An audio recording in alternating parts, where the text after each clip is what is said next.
গোপন সূত্রে খবর পেয়ে হাওড়া সিটি পুলিশের গোয়েন্দা বিভাগ গ্রেপ্তার করে দুইজন জাল নোট পাচারকারীকে। এদের জিজ্ঞাসাবাদ করে বারাসাত থেকে গ্রেপ্তার আরও একজন জাল নোট পাচারকারী।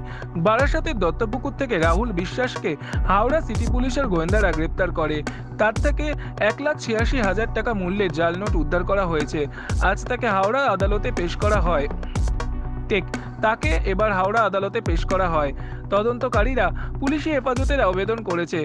ইতিপূর্বে হাওড়ার জাগাছা ও লিলুয়া থেকে জসিমউদ্দিন লস্কর ও রমজি রাজা লস্করকে গ্রেপ্তার করে সিটি পুলিশের গোয়েন্দারা। দুজনেই পুলিশি হেফাজতে রয়েছে। গোয়েন্দারা মনে করছে আন্তঃরাজ্য জাল নোট পাচার চক্রে কাজ করছে। ধৃতদের জিজ্ঞাসাবাদ করে সেই চক্রের সন্ধান পাওয়া যাবে বলে মনে করছে পুলিশ। জাল নোট কোথায় ছাপা হচ্ছে তাও জানার চেষ্টা চলছে। হাওড়া থেকে নিজস্ব প্রতিনিধি রিপোর্ট, এএনএম নিউজ।